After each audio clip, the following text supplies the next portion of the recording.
hypnotic, deadly, and hungry for his own kind. Towering over a wild yet vulnerable kingdom, the king cobra, the largest venomous snake in the world, is powerful enough to kill a full-grown elephant, and we know almost nothing about it. But that's about to change. Two king cobras, each surgically implanted with tracking devices, are leading researchers deep into the jungle and into a mysterious world of snake-on-snake violence, cannibalism, and surprising tenderness. Follow these pioneering serpents into their quickly disappearing realms, revealing secret lives no human has ever seen before.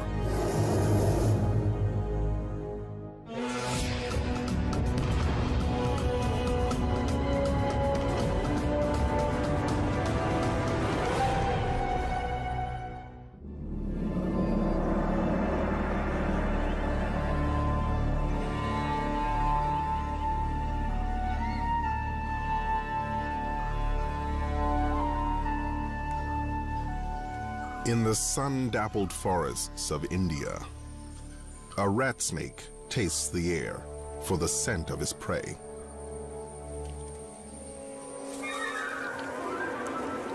So intent is the rat snake on his victim, he fails to notice the king. This is his domain, and the king cobra's favorite meal is rat snake. So a second hunt begins.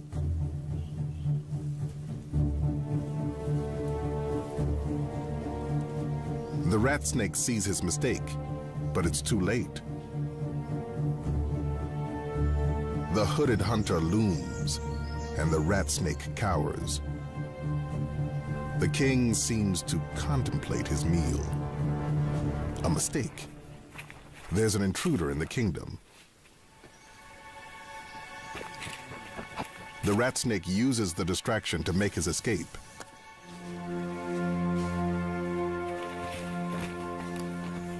The king's dinner will have to wait. The king cobra grows up to almost 5.5 meters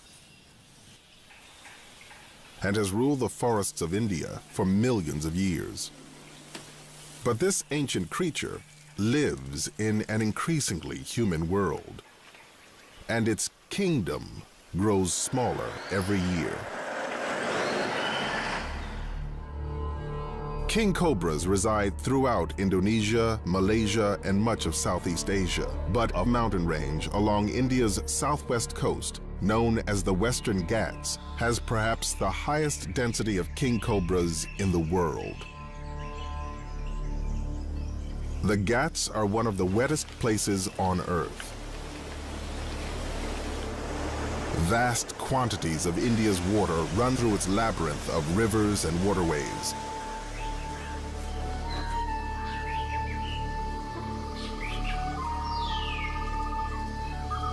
Endless water providing for limitless life. And countless species.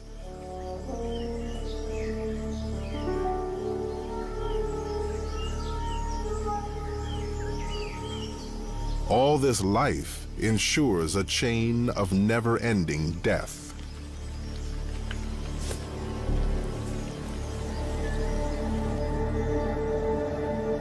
But it's the king cobra that rules these forests.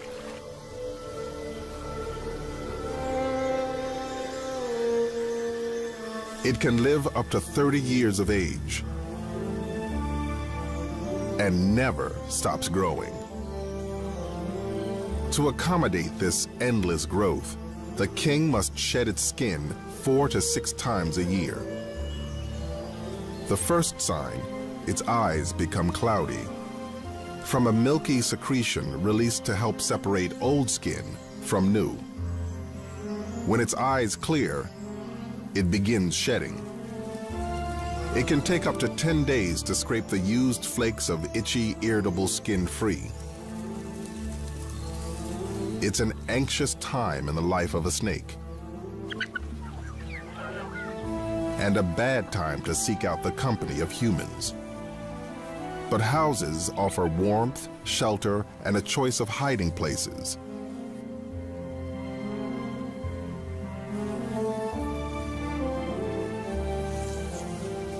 It seeks only solitude, but packs enough venom to kill a human many times over, and might defend itself if disturbed,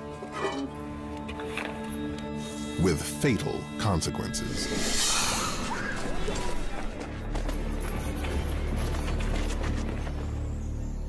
Fortunately, the villagers around here revere the king and know who to call when one takes up residence. Okay. Gauri Shankar, the conservation officer at the Agumbe Rainforest Research Station, has dedicated his life to saving and studying the king cobra. Gauri and the founder of the research station, renowned herpetologist Ram Whitaker, are about to embark on the most ambitious study ever conducted with the king.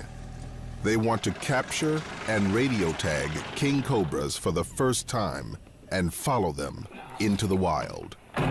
But they need a king for the experiment, and this distress call may provide the perfect opportunity. There are problems with king cobras sometimes, and no matter how patient and how kindly they feel toward king cobras, having one in your bedroom is no fun. Capturing king cobras is a potentially deadly business. Even the best get bitten. Yeah, just look on. Gauri has been bitten once. Quite clear here. Ram's been struck twice, and he's now allergic to the antivenom. If it's anywhere, it's going to be under the baskets. I think I can see her already. Yeah, she's glistening under there. Easy does it, easy does it. Oh, man. Yep, and she's shedding her skin, too. He handles the nearly 3-meter king with an ease that comes only from decades of experience. She's really nice, Gauri. It looks like a female. They know by the size of the head and the coloring of the skin that this king is actually a queen. And let's get these straps. Before they bag her, they take a photograph to record the pattern on her hood. And it's kind of like fingerprinting an animal, isn't it? Yeah. Good? Yeah. One more. Pick But to one. do this, they must make her open her Try to hood. get a good straight In other shot so words, they're all full. make her mad. Okay, that's all right, I got it. Not something for the faint of heart. With these mugshots, they hope to assess how many snakes live in the area and keep tabs on snakes they've met before. Okay. A successful photo ID, and they offer her a dark escape. A capture bag fitted with a piece of PVC pipe. See the pipe? And the rescue is complete. You're just scared. Normally, they'd release her away from the village. But they've got much bigger plans for today's prize. They'll take her back to the research station to prep her for a groundbreaking role in cobra research. Until now, studying kings in their natural habitat has been virtually impossible. The forests are too dense and the snakes too elusive. As a result, little is known about the king's life in the wild. Where it goes, what it does, or the size of its range. Ram and Gauri's plan is to surgically implant small radio transmitters into 2 king cobras and follow them into the wild. Because these little understood animals are now endangered, this research project is more important than ever. India's forests are rapidly disappearing as humans push deeper into the wilderness. It is estimated that snakes kill as many as 50,000 people in India every year.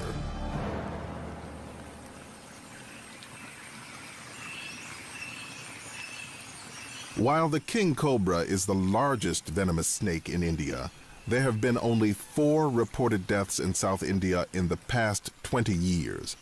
And though it has more venom than any other snake, only 10% of the people they bite die.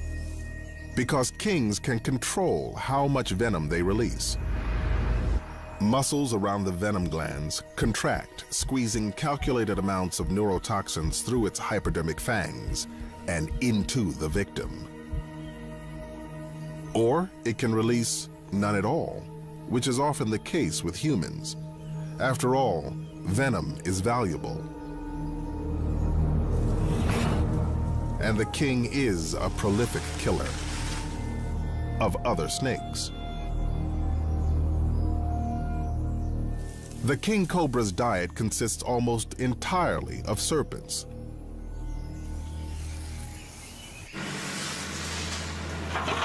Though it's an apex predator among reptiles, the king increasingly finds itself in competition with people. As India's burgeoning human population continues to grow, farms and plantations carve deeper into the forests of the Western Ghats, and wandering kings often find themselves in unfamiliar territory. Now Gowrie and Ram have been called out to a beetle nut plantation, where a local snake handler has trouble by the tail. It's a king who has taken refuge in a hole at the base of a tree, and the base of the tree is at the top of a cliff. I mean, the danger factor is just too much, man. It's never mind a venomous snake, but how about a 40-foot drop to your death along with it, you know? They'll need a serious plan to save this snake and keep themselves out of danger. But if they catch this snake, they'll have their second pioneer serpent, and the research project can begin in earnest. Safety first, dudes. To keep from falling 12 meters to the plantation below, Gowrie ropes himself in. Once we spot the head, that will help us a lot. We don't know where exactly the head is. He might be 9 or 10 feet. The plantation workers' plan is to pull the tree down, tearing it and the snake from the ground. But that quickly proves too difficult. And Gowrie takes over.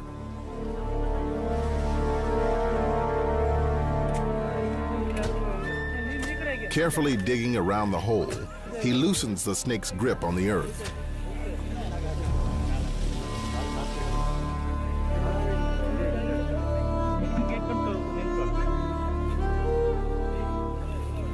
Until finally, the king comes free.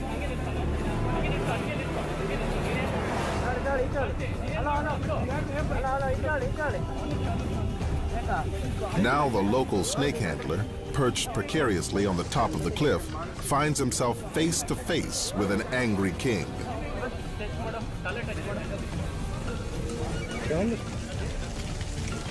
But with a firm grip on the tail, Gowrie drags the 3.5-meter serpent from the cliff. This snake is broader and lighter in color than the female they rescued earlier. It must be a male.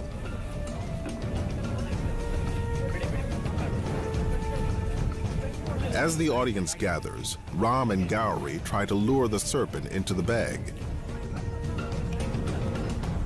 And after some coaxing, the king obliges.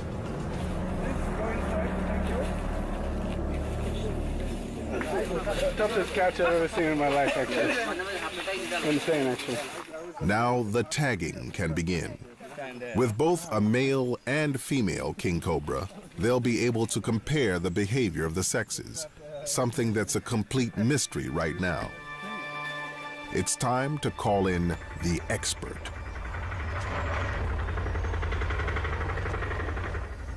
Matt Good is a herpetologist from the University of Arizona and a leading authority on tracking snakes. Long time no see, buddy.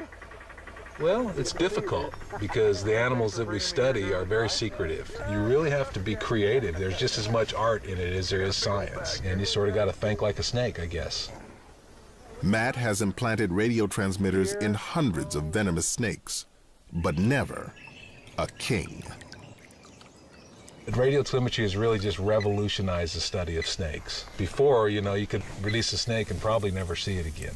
Now we can track it and we can find out what it's doing on a minute-by-minute basis if we want. The real motivation of what's it like to be a snake. Yeah. Doc, go ahead and load up some anesthesia. Okay, then. At the station, the team preps the female for the unique operation, taking every precaution to ensure her safety. Now let's get some tape. They must estimate how much anesthetic to use. Too much, and she might not wake from her drug-induced sleep.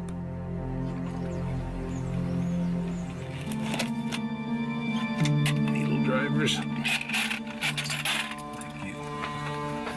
Make sure it's not down. Matt makes an incision and carefully inserts the radio transmitter between the vital organs. This small tracking device will emit a signal that a specialized receiver can pick up from over 300 meters away. Then Matt inserts two small buttons.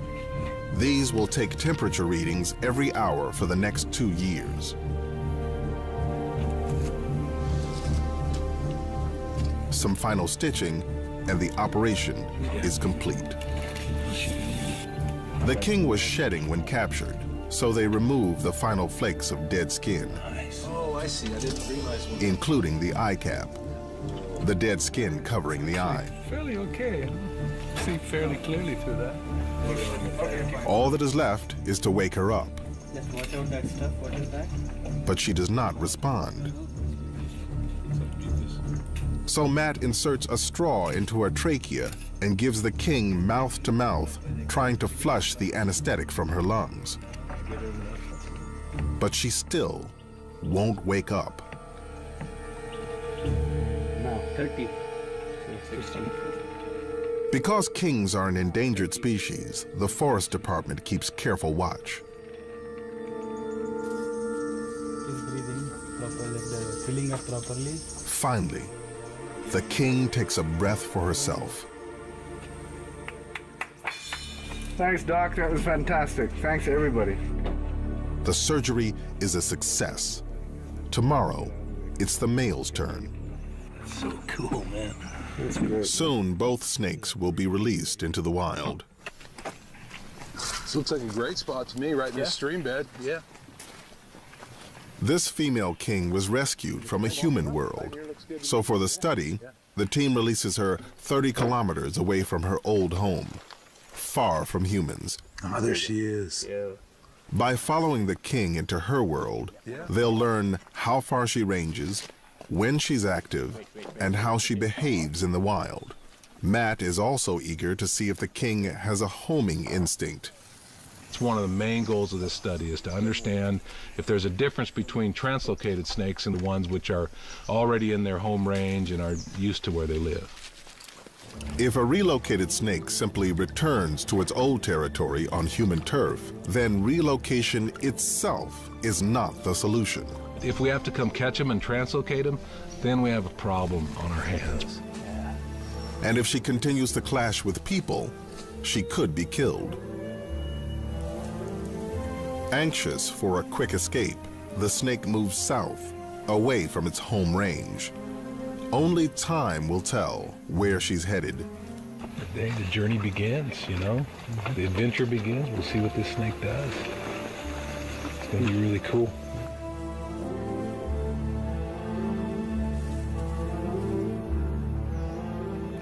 Matt and his students set out on the snake's trail, tracking as many as 8 kilometers a day. Man, I think we should head that way.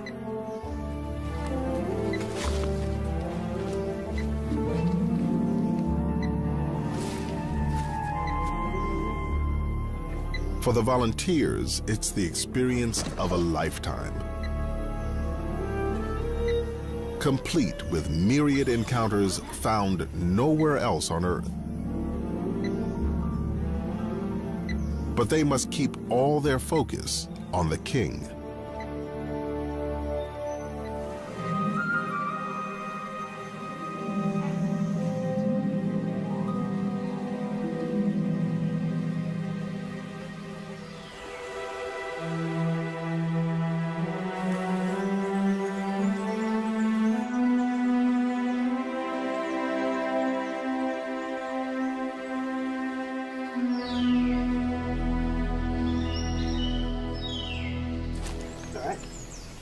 A few days later, they release the male king cobra, also armed with a tracking device.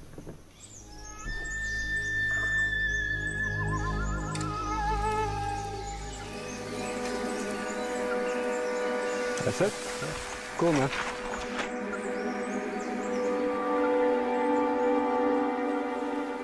Food is his priority after his ordeal.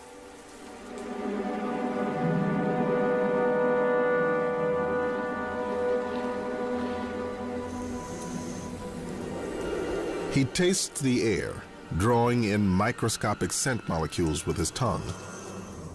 The tongue then transfers the molecules to a small organ, the Jacobson's organ, in the roof of the mouth. Here, the molecules are identified and the information is passed to the brain. One scent in particular rivets his interest: a rat snake. His keen vision pinpoints the victim. It too is a formidable hunter, growing almost 2.5 meters in length. But it's also the king's favorite food.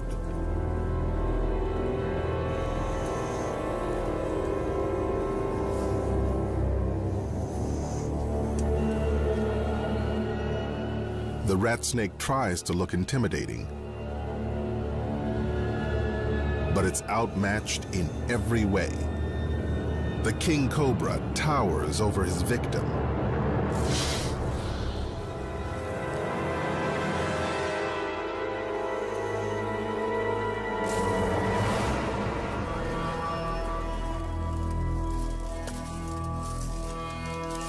Hypodermic fangs deliver a massive dose of neurotoxic venom.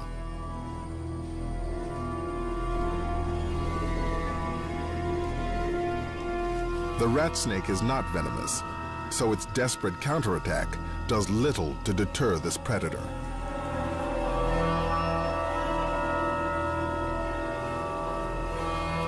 The king then walks his fangs up the body.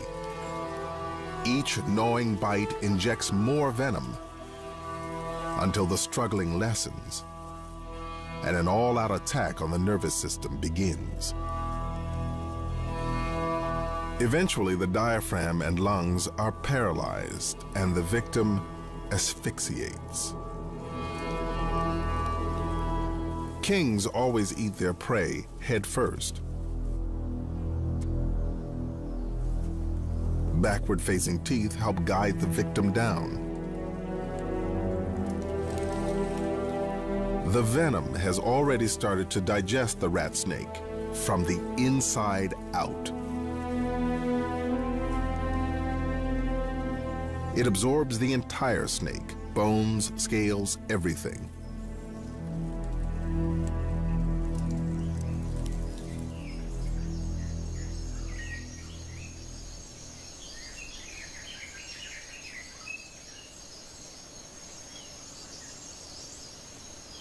He's tired and vulnerable after his big meal and will lay low for almost a week, hiding in the leaf litter.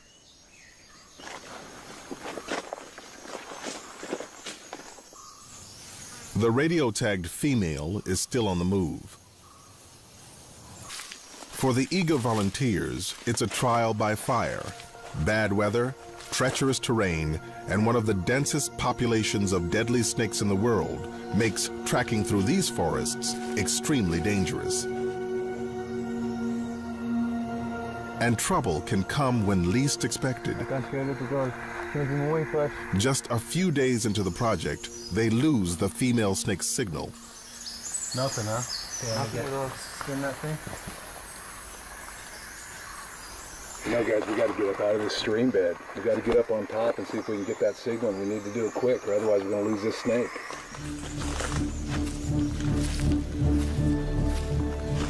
If they don't pick up the signal soon, the king could be gone forever. If following the tagged snakes proves impossible, the project will fail. Desperately, the research team scrambles to high ground, trying to regain the king cobra's signal. The tracking device implanted in her side broadcasts more than 300 meters, but in some conditions, it can be far less than that. Oh, there it is. We got it. Yeah, it's a long way away, so we're going to have to really move it. They finally locate the signal. But they must still visually locate the animal. There it is. We still got it.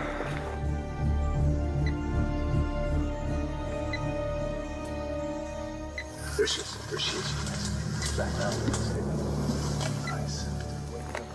Matt marks the area and takes a GPS reading of the location. It's still too early to tell whether the female king is moving in search of a mate or if she's seeking out her old home.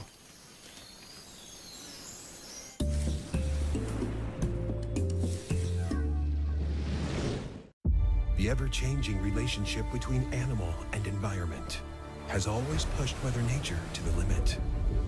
The ability to adapt and evolve is what forges them together in order to survive. In a brand new series, we immerse ourselves in the beauty of nature as Nat Geo Wild goes to the ends of the earth to uncover a unique bond between... As the female king slithers, she secretes pheromones, leaving a potent scent trail along the forest floor. For the eager male who picks up the scent, it's a roadmap to her affections.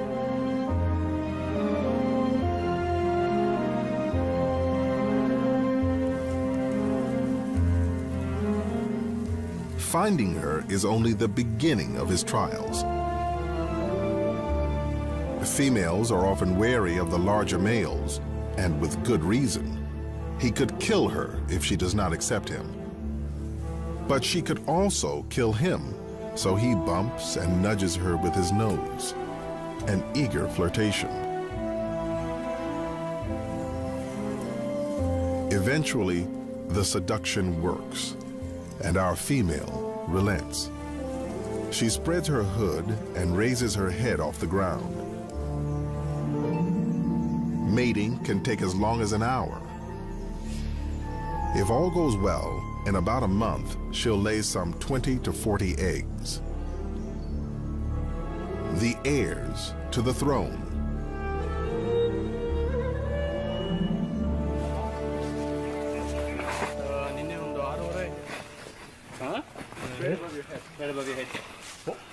Big male. Not more than 20 kilometers away, the tagged male wanders back into a betel nut plantation. He's watching us. Yeah, he's watching us. The snake has climbed high into a tree. King cobras often climb in search of food or simply to bask in the sun.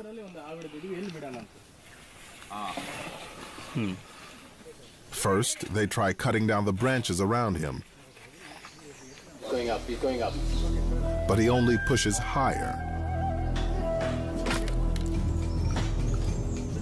In the end, they cut the whole tree down. Yeah. Now it's on the other side.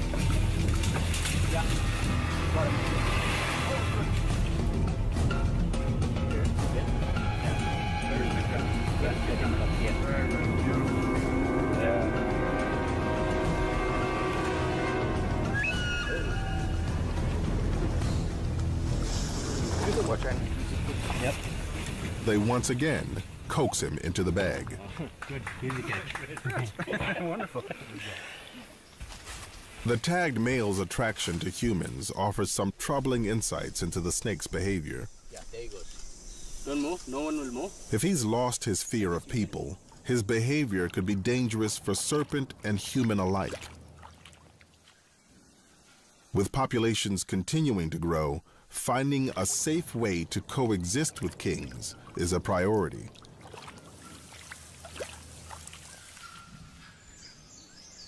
Back in the forest, the radio-tagged female king has spent the past 2 weeks with her mate. When another male wanders into their territory,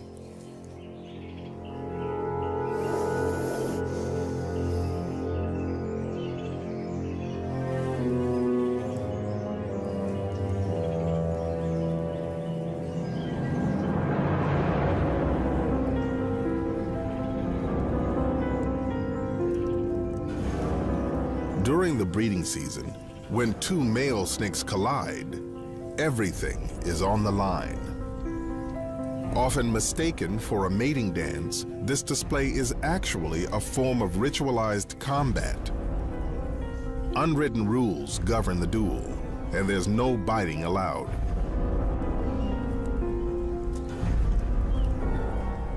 Rising higher than a meter, each tries to pin the other to the ground.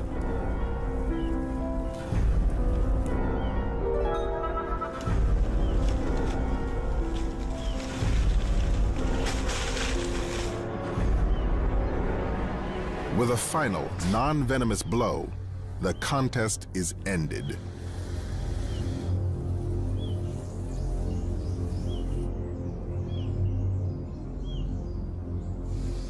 The resident male has lost, and he must leave his territory and his mate.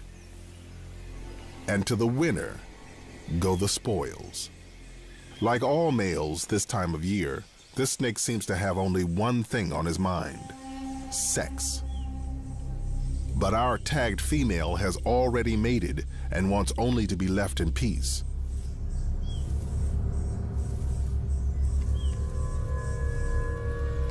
Unfortunately, she is about to play out a horrifying scene.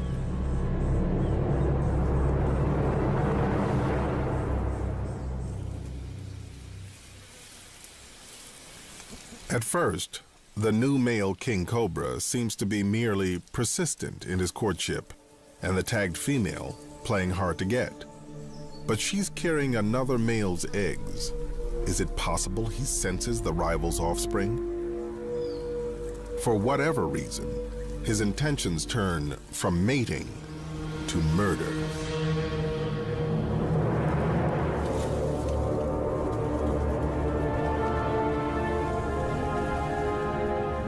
She is not fully immune to her own kind's venom, and he squeezes her in his vice-like jaws, pumping venom into her bloodstream.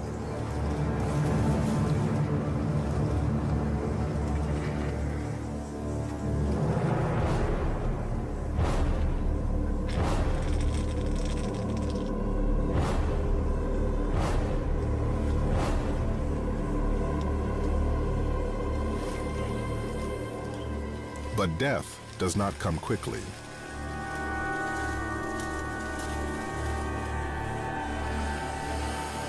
He is her physical superior, but she will not surrender.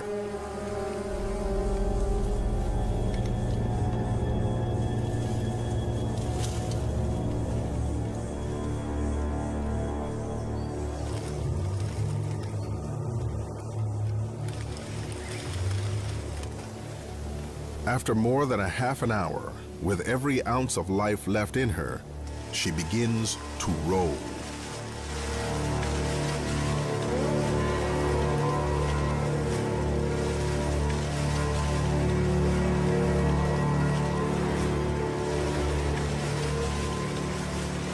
This death roll might be the final fight for freedom, or simply the final breath of life, but it signifies the end.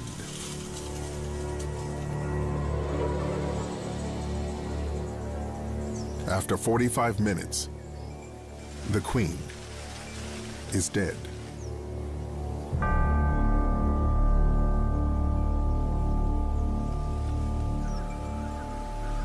While the male's true motives for the murder are unclear, he is a snake eater, so he begins to swallow her. But he may not have killed her out of hunger. Whether he's just an aggressive male on the rampage, or if some other variable led to a breakdown in the rules of the game, we may never know for sure.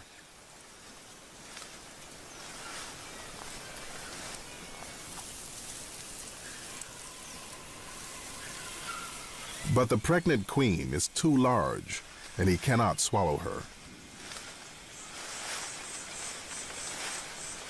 So he regurgitates her lifeless body and pushes on. leaving the female king and the eggs inside her for the scavengers.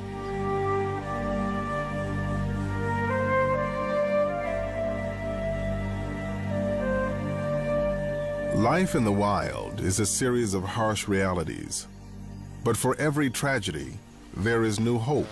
Oh, yeah. It's huge. Don't go there. Okay. Ram and Gowrie have been notified of another female king, this one building a nest in a nearby tract of forest. Perfect. With a tagged female gone, they put the new female on 24-hour surveillance, hoping to witness the rise of the next generation. With the monsoons coming, the mother king's new brood will need shelter. She's the only snake in the world that builds a nest for her eggs, piling leaves onto a mound as tall as 1 meter high. That is so methodical, and that's why you have this symmetry. When she finished that side, she came exactly to the opposite side. When she finished that side, she came to the other side of the nest, and now she's coming this side. It must be perfect for the eggs to survive. High enough to avoid flooding, but sheltered enough to maintain the right temperature. The eggs must incubate at 28 degrees Celsius. It can take more than 12 hours of rigorous work. The mother king will stay with the nest, standing guard, unable to hunt, until her eggs are ready to hatch. She could go as many as 3 months without a meal. Meanwhile, our tagged male snake is still on the move and has wandered once again into a human world. He is drawn here on the trail of a potential meal. A rat snake stalking a rodent right into someone's front yard.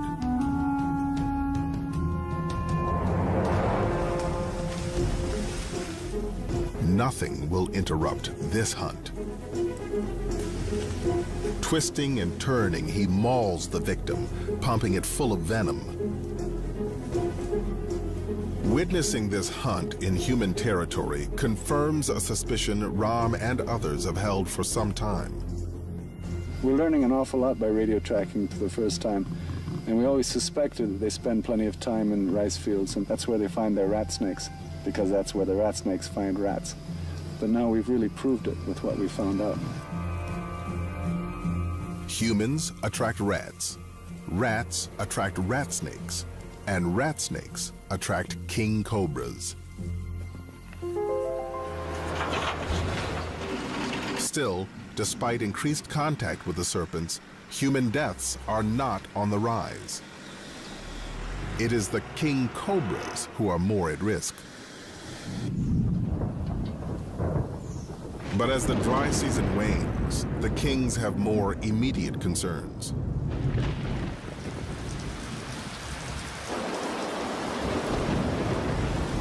The monsoons of the Western Ghats are legendary, dropping almost 9 meters of rain annually in some places.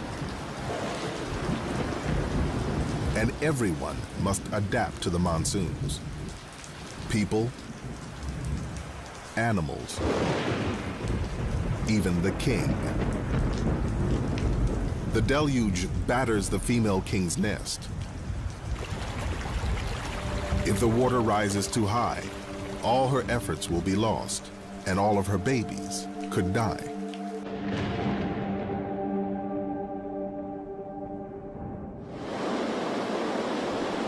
For months, torrential rains soak the Western Ghats. But millions of years of evolution have taught this mother well. The center of the nest stays dry, and the eggs are safe. Finally, after 100 days, the baby snakes are ready to hatch, triggering the hungry mother's departure.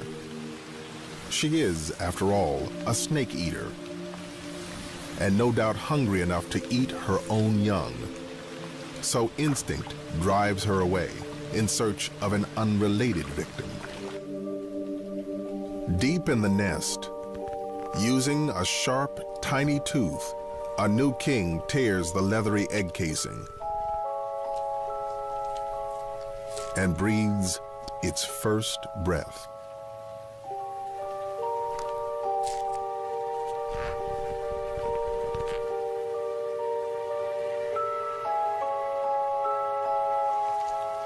They emerge, one by one, over the course of a few days. 25 snakes in all.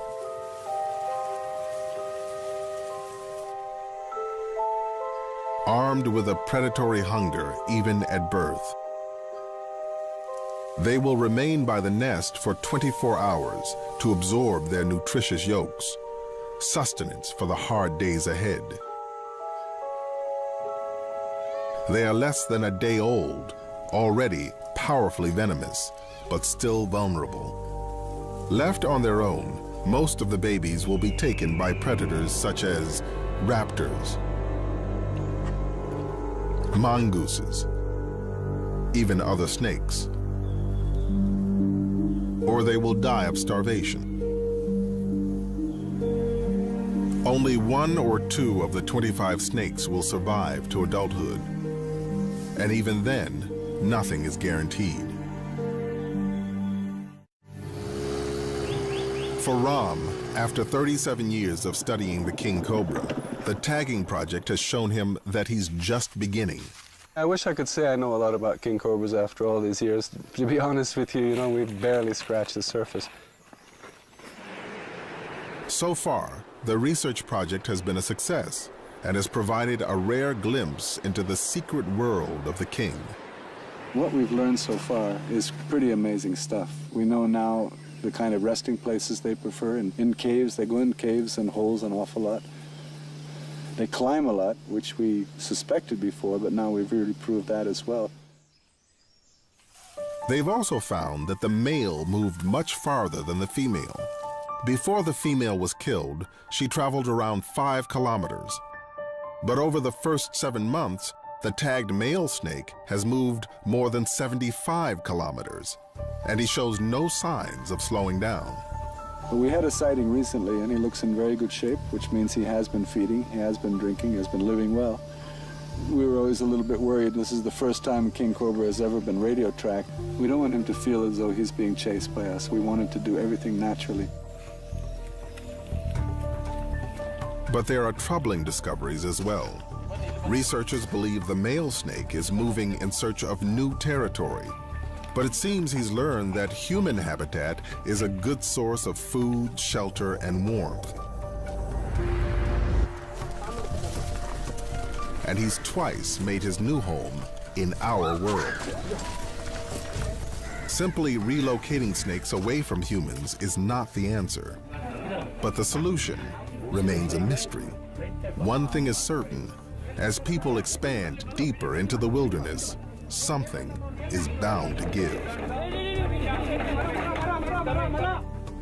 What we're looking at is a mosaic of forest, paddy fields, and plantations, and that's king cobra country. Year by year, the agricultural land is expanding right into the forest. King cobras really depend on this land as well. The Western Ghats have already seen their share of destruction. In the past century, undisturbed forest in the Ghats has dwindled from about 100,000 to a meager 13,000 square kilometers. Now a biodiversity hotspot, it is one of the most endangered ecosystems on Earth. India has lost about 80% of its rainforest, and that's our fear, that the rest of it could go, that we'll lose most of the king cobra's habitat. But the most intriguing discoveries from the tagging program have also been the most shocking. Since the project began, male kings have killed 2 pregnant female king cobras within a 20-kilometer radius.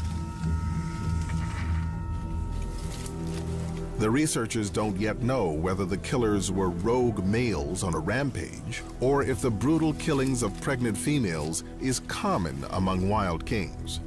The answers will only come with continued research. And the success of this pilot project will go a long way in advancing the study of the king. Here it is there? No. An autopsy of the dead female confirms that she was indeed pregnant. 6, 7, 8, 9, 10, 11, 12, 13, 14, 15, 16. There's one more. Carrying 17 eggs when she met her untimely end.